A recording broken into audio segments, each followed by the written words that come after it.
방송에서 제공하는 투자 정보는 투자 판단에 대한 조언입니다. 방송에서 제공하는 주식의 가치, 가격 상승 및 가격 하락에 대해서는 방송사에서 보장하지 않습니다. 시청자 여러분 안녕하십니까. 오늘장 내일장 일부 출발하도록 하겠습니다. 서정덕입니다. 시장 상황이 좀 어렵습니다. 오후 들어서 낙폭이 커지고 있고요. 코스피는 지금 급락세로 전환이 된 상황입니다. 새벽에 미국에서는 금리 인상이 있었습니다. FOMC 회의에서 금리가 예상대로 인상이 됐습니다. 그리고 내년도 점도표는 한 차례 하향 조정이 됐습니다. 경기 둔화 우려가 직접적인 발언으로 나온 부분인데요. 경기 둔화에 대한 이야기가 나오면서 시장은 움츠려 들었습니다.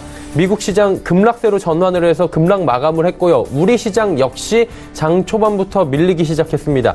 장중에 잠시 상승 전환을 하기도 했고요. 코스닥 같은 경우 상승폭을 키워나가나 했는데 오후 들어서 다시금 하락 전환을 했고 낙폭이 점점 커지고 있는 상황입니다. 거래소 시총상위주 대다수가 지금 하락하는 가운데 셀트리온 정도만 상승하고 있는 상황이고요. 미국 금리 상승 이슈에도 불구하고 금융주 역시 맥을 못 추고 있습니다. 코스닥은 일부 종목의 상승을 제외하면 대다수의 하락 반전이 지금 보이고 있고요. 테마성 종목들이 오늘 또다시 바쁘게 움직이고 있습니다. 중국 시장도 지금 하락하고 있는데요. 중국 경제공작회의에서의 경기 부양에 대한 정책의 이슈에 대한 기대를 해볼 수밖에 없는 시점입니다. 이곳에서 경기 부양에 대한 의지가 확고하게 나타난다면 시장에서는 다시금 상승 모멘텀을 잡아갈 수 있다라는 부분인데 하지만 이 발언들이 얼마나 세게 나올지 그리고 어느 정도 시장에서 만족을 할지 그리고 경기 부양에 대한 이야기가 나오는데 시장에선 이것을 경기 둔화에 대한 우려로 또다시 재해석하면 어떻게 하나 이런 이야기까지 나오고 있는 상황입니다. 미국발, 중국발 이슈로 우리 시장은 지금 몸살을 앓고 있는 상황인데 시장의 이슈 하나하나 정리해 보도록 하겠습니다. 헤드라인 뉴스부터 전해드립니다. 전해드린 대로 미국의 연방준비제도는 시장의 예상대로 기준금리를 인상했습니다. 이에 따라 미국의 기준금리인 연방기금금리는 2.25에서 2.5%로 높아졌습니다. 연준은 올해 3월과 6월, 9월에 이어 이달까지 모두 4차례 금리를 인상한 바 있습니다. 연준은 하지만 지난 9월 3차례로 예상했던 내년 금리 인상 횟수를 2차례로 하향 조정했습니다. 미국 연방준비제도의 올해 4번째 금리 인상에 대해 우리 정부는 철저히 대비하겠다고 밝혔습니다. 정부와 관계기관은 미국 금리 인상에 따른 국내 시중금리 상향 움직임은 감내할 수준으로 판단된다면서도 추가 불안 요인에도 철저히 대비하겠다고 말했습니다.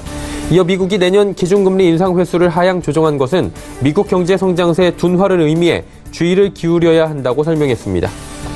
미국 상원이 연방정부의 셧다운을 막기 위해 또 7주짜리 임시 지출 법안을 마련했다고 현지 언론들이 전했습니다. 이로써 현지 시각 오늘 22일부터 발생할 수 있었던 정부 업무의 임시 정지 위기는 모면할 가능성이 커졌습니다. 미 상원이 마련한 긴급 단기 지출 법안을 편성해 통과시키면 내년 2월 8일까지 현재와 같은 수준의 연방정부 활동에 대한 자금 지출이 이뤄질 수 있게 됩니다.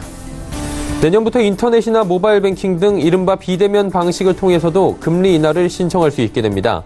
금융감독원은 금융소비자의 금융거래 편의성을 높이고 정보 제공을 확대하기 위해 다음 달부터 이 같은 서비스를 시작한다고 밝혔습니다. 우선 다음 달 4일부터 인터넷이나 모바일로 금리 인하를 요구할 수 있도록 신청 방식이 다양화됩니다. 국내 증시 흐름 바로 이어갑니다. 코스피부터 만나보도록 하죠. 코스피 시장 지금 2050선까지 밀려 내려왔습니다. 2050선도 지금 위태위태한 모습인데 낙폭이 1.38%대까지 커졌습니다. 다음 살펴보도록 하죠. 장중에 2070포인트 터치했습니다. 하지만 바로 다시 밀려 내려오면서 2050선 아래로 지금 곤두박질 치고 있는 모습이고 지금 시장 상황이 녹록치 못한 부분이 여실히 드러나는 모습입니다. 수급 주체 확인해 볼까요? 수급 주체 보시면 외국인의 매도 물량이 강합니다. 887억 원. 개인은 어제까지는 팔다가 오늘 하락장에서 다시 매수합니다. 801억 원. 그리고 기관도 133억 원 사는데 금융투자와 연기금 쪽에서 주로 사고요. 투신은 지금 팔고 있는 상황인데 투신 쪽에서는 지금 펀드 환매, 포트폴리오 변경 등에 따라서 지금 환매 물량들이 쏟아져 나오고 있는 상황입니다. 개인 같은 경우에도 지금 매수 물량이 전처럼 많지는 않은 게 일단은 경계 심리가 굉장히 시장에서 뚜렷하게 나타나고 있는 상황입니다.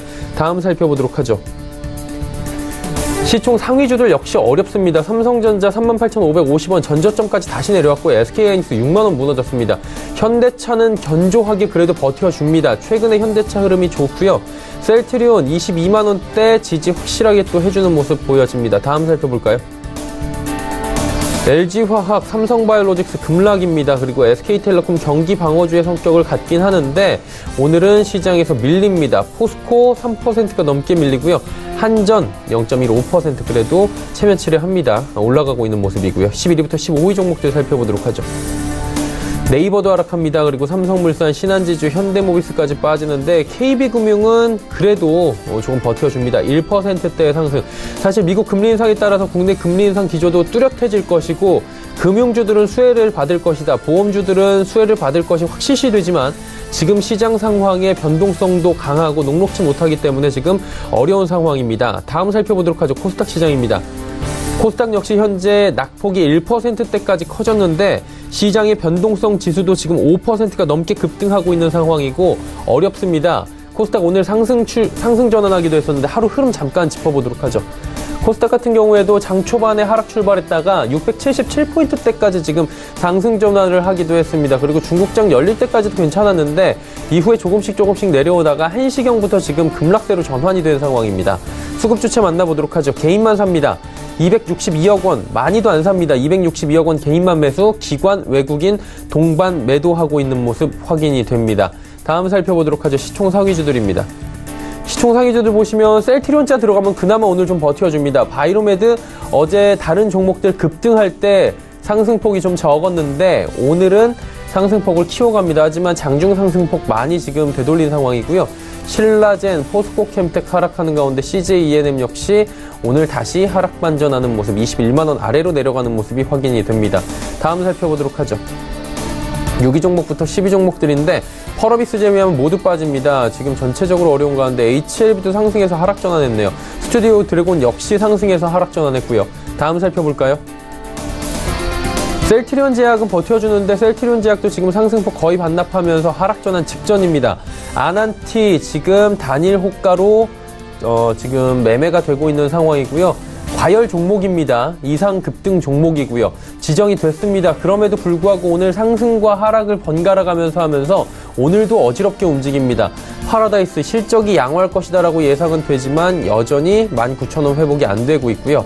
컴투스, SK머티리얼즈 역시 어렵습니다. 다음 살펴보도록 하죠. 원달러 환율의 흐름입니다. 1130원대까지 다시 올라갑니다. 하루 만에 원달러 환율은 1130원 올라가면서 강달러 이어지고 있는 상황입니다. 금일 본 방송에서 제공해드리는 정보는 투자 판단에 대한 조언일 뿐입니다. 해당 주식의 가치와 수익률 보장해드리지 않는다는 점 참고해 주시기 바랍니다. 자, 오늘장 이슈 짚어봅니다. 대신증권 투자전략팀 이경민 연구원 연결돼 있습니다. 안녕하십니까? 네, 안녕하십니까? 예, FOMC부터 바로 여쭤볼 텐데요. 미국 연준이 금리 올렸습니다. 예측대로 올린 건데 이 부분에 대해서 스탠스에 대해서는 뭐 지금 약간 의견이 엇갈리는 부분도 있는데 어떻게 보십니까? 네, 연준 12월 금리 인상은 이미 시장에 많은 부분 선반영되었던 상황에서 주목했던 변수는 경제 판단 그리고 점도표라고 볼 수 있겠습니다.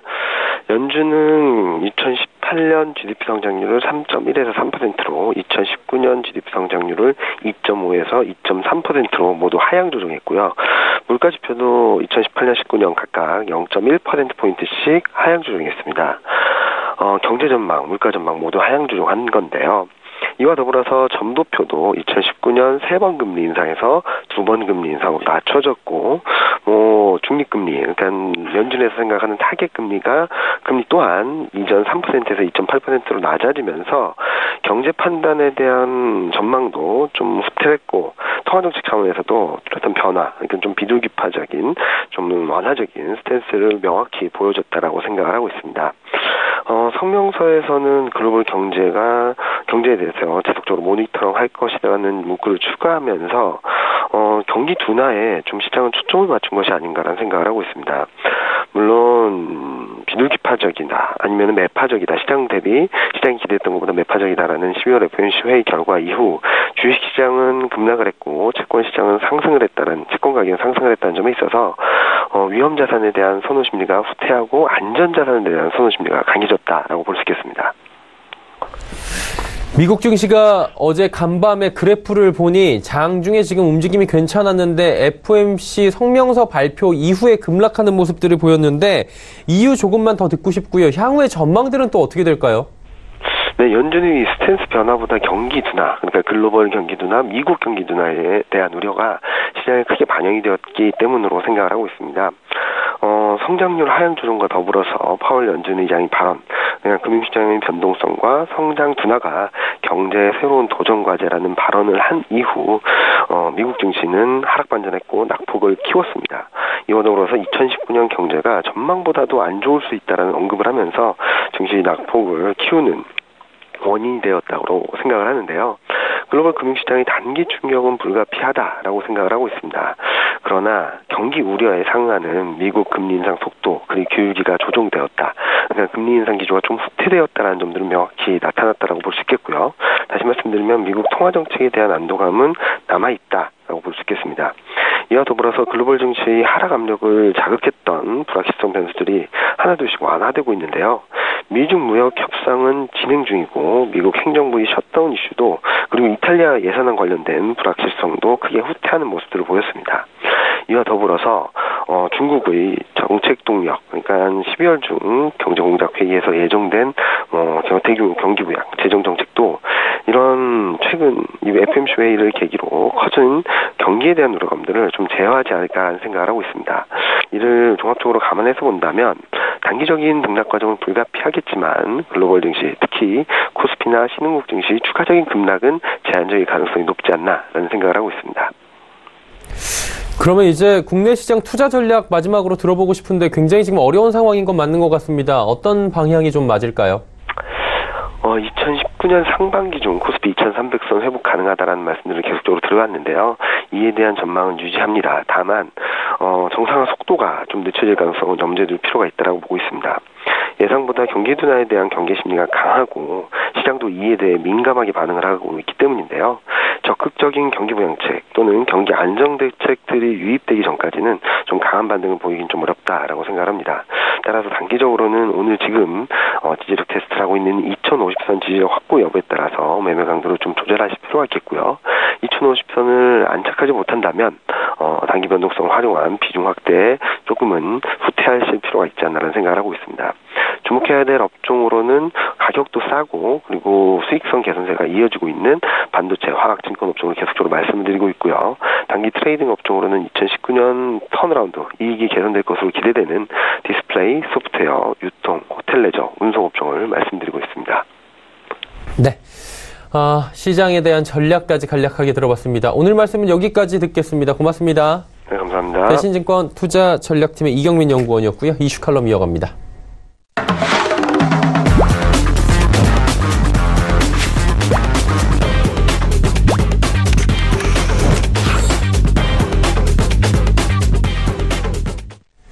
이슈 칼럼 이어가도록 하겠습니다. 키움증권 투자전략팀의 홍춘옥 박사 연결되어 있습니다. 박사님 안녕하십니까?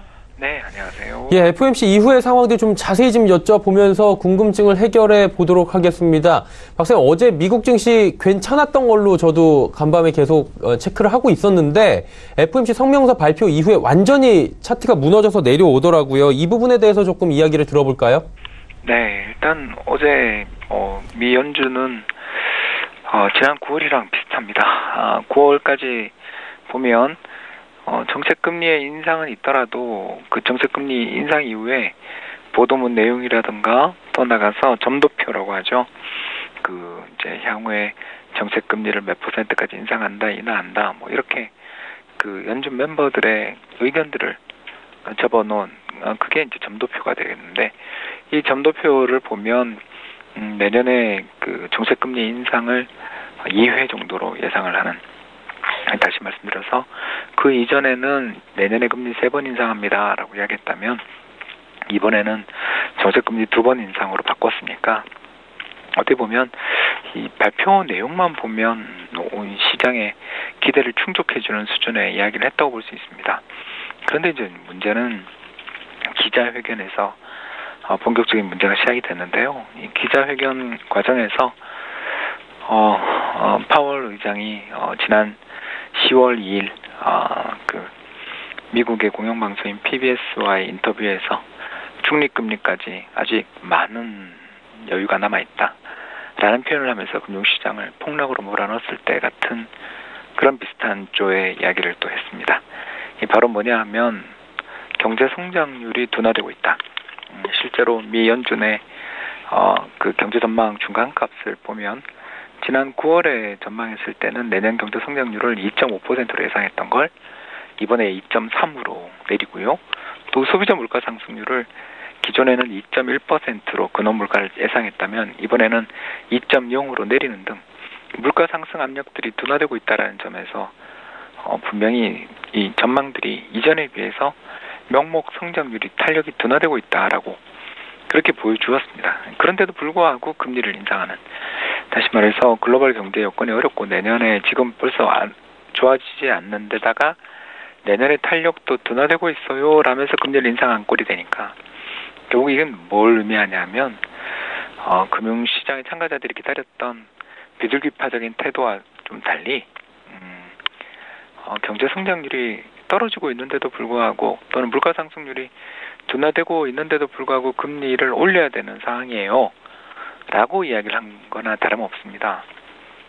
결국 뭡니까? 이건 자산시장에 뭔가 좀 조정이 있더라도 우리는 중립금리까지 아직 좀 남았다고 생각하기 때문에 금리를 일단 올려본 다음에 또 중립금리 수준 이상까지 올려본 다음에 그 다음에 이 정책금리를 그때 내려도 된다라는 식의 의견을 보여준 거죠.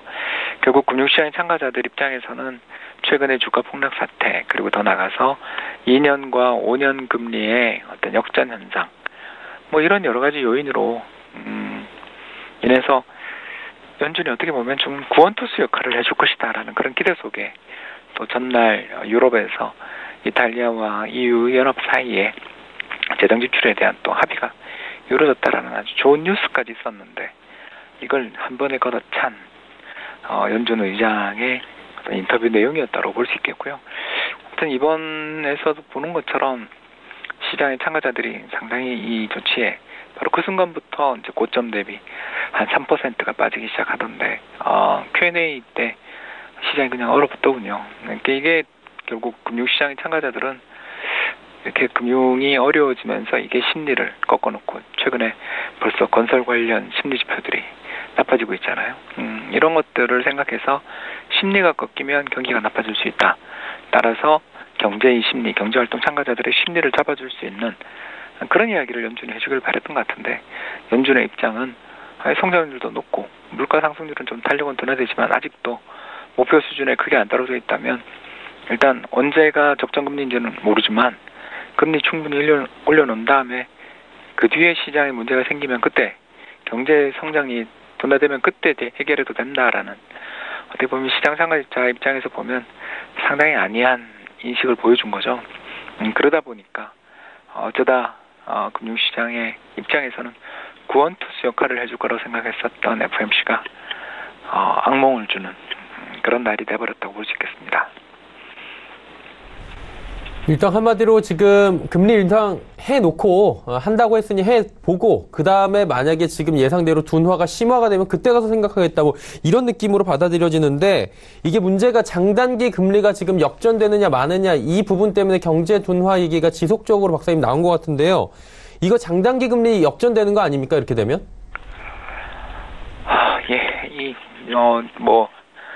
어제 이게 제일 걱정이었습니다.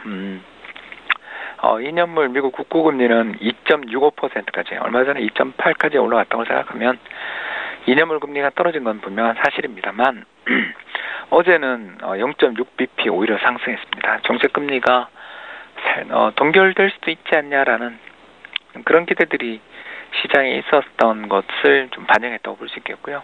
반면에 이제 경기 둔화에 대한 우려를 반영해서 10년물 미국 국고금리는 2.76% 그러니까 전일 대비 5.9bp나 떨어졌습니다. 그래서 이 둘의 금리 차이는 이제 11bp까지 다시 말씀드려서 장단기 금리 차가 이제 0.11%까지 좁혀졌다라고 보시면 되겠고요.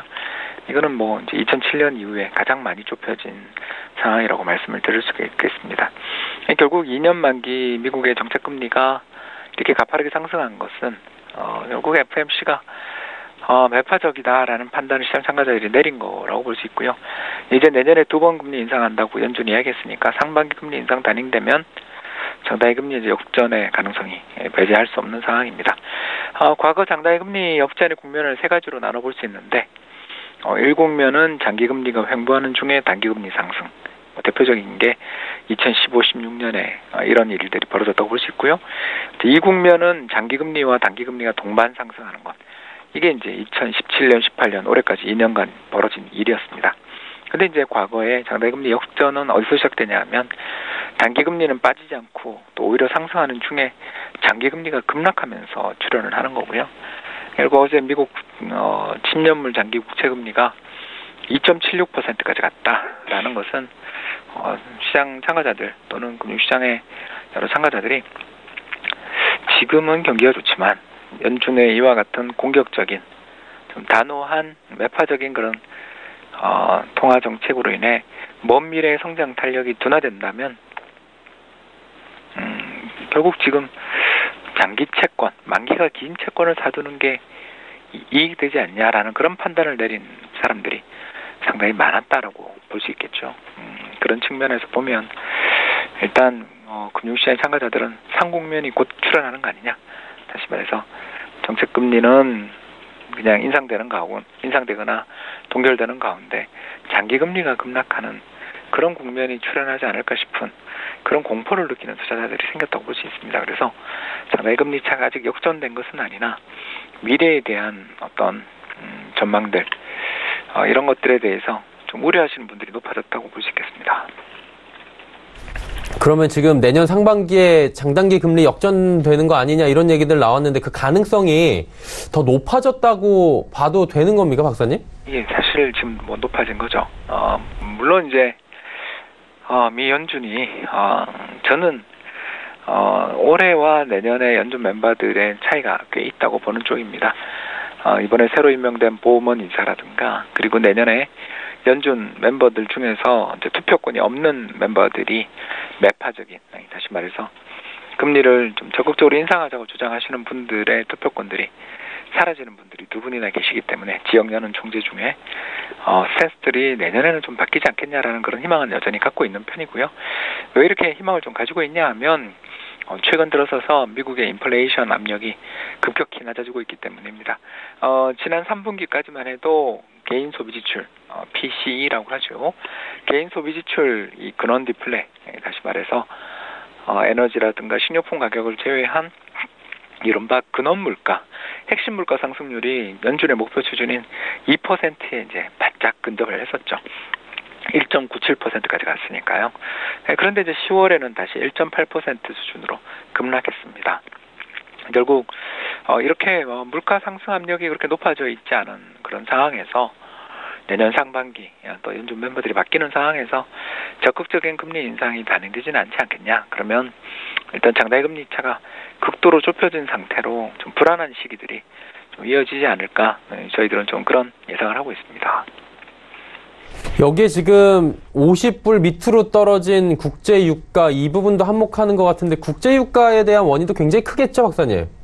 예, 국제유가가 급락한 게 헤드라인 인플레, 그러니까 전체 경제의 인플레이션 수준에 미치는 영향이 크다라는 건 맞는 말입니다.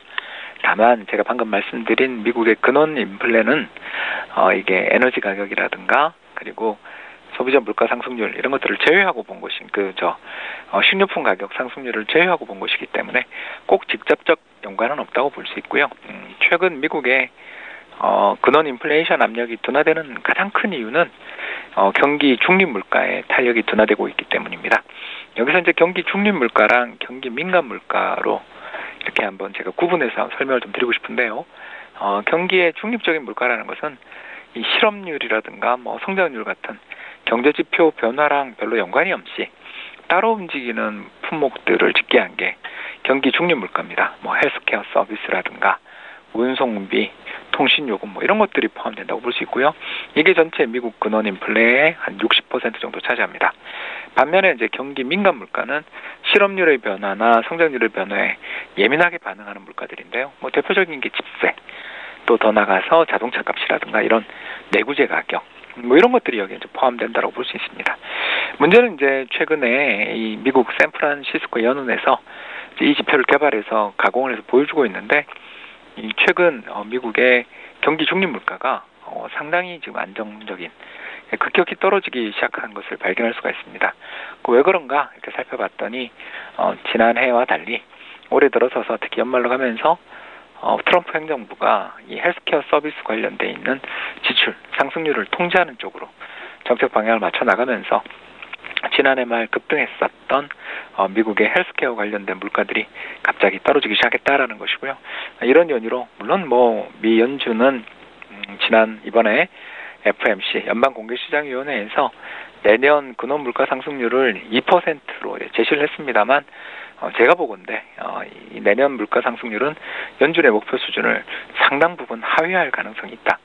다시 말해서 내년 경제 전망에 물가 쪽은 확실한 하향 평준화 또는 하향 안정 가능성이 있다라고 볼 수 있겠습니다. 결국 이런 물가의 지표들이 발표됨에 따라서 12월 말에 11월 달 물가가 발표되는데 제가 보기에 상당한 폭 떨어질 가능성이 있지 않냐 그렇게 보여지고요. 그러면 내년 FOMC에서는 멤버들도 바뀌는 데다가 더 나가서 이 발표되는 물가 지표도 제 예상입니다만 좀 안정될 가능성이 있다라는 그런 점에서 본다면 연준이 이번에는 좀 실수를 했지만 저는 좀 실수라는 생각이 좀 들고요. 경기 탄력들이 빠르게 둔화되고 있는 여건에서 굳이 그렇게 매파적인 태도들을 보일 필요가 있었는가라는 면에서 좀 실수였다라고 저는 생각을 하는데 아무튼 이 실수를 그래도 내년에는 바로잡을 기회들이 좀 있지 않겠는가 저희들은 좀 그런 생각을 하고 있습니다.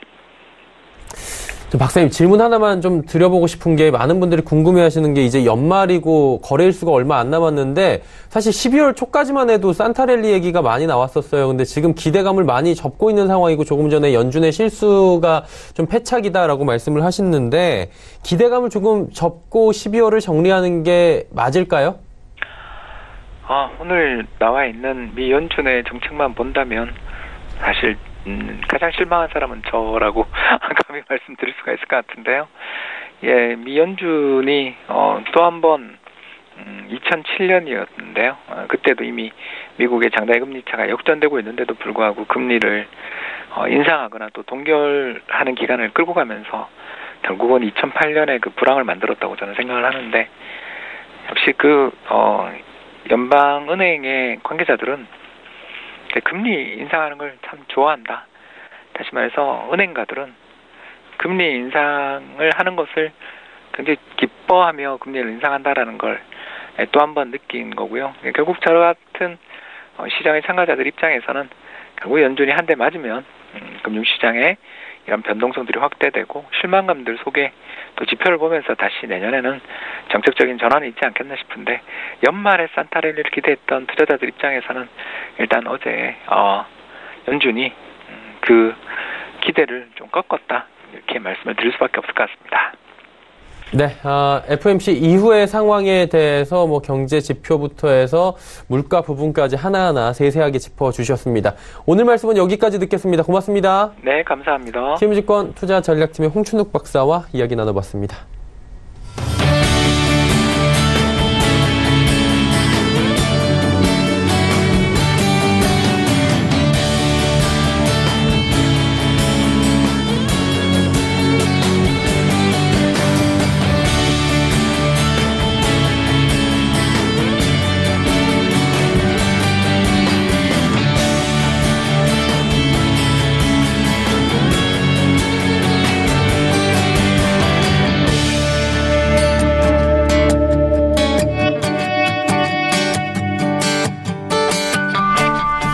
오늘 전 일정 1부 함께 하셨습니다. 잠시 뒤 2부 예고해드립니다. 2부에서는 두 분의 전문가와 함께 종목 짚어보고 상담 이어가는 시간 레벨업 트레이딩 타임 시간이 오늘도 준비가 돼 있습니다.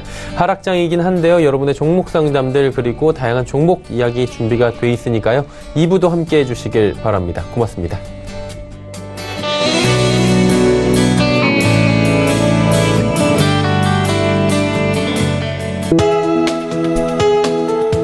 방송에서 방송에서 제공하는 투자 정보는 투자 판단에 대한 조언입니다. 방송에서 제공하는 주식의 가치, 가격 상승 및 가격 하락에 대해서는 방송사에서 보장하지 않습니다.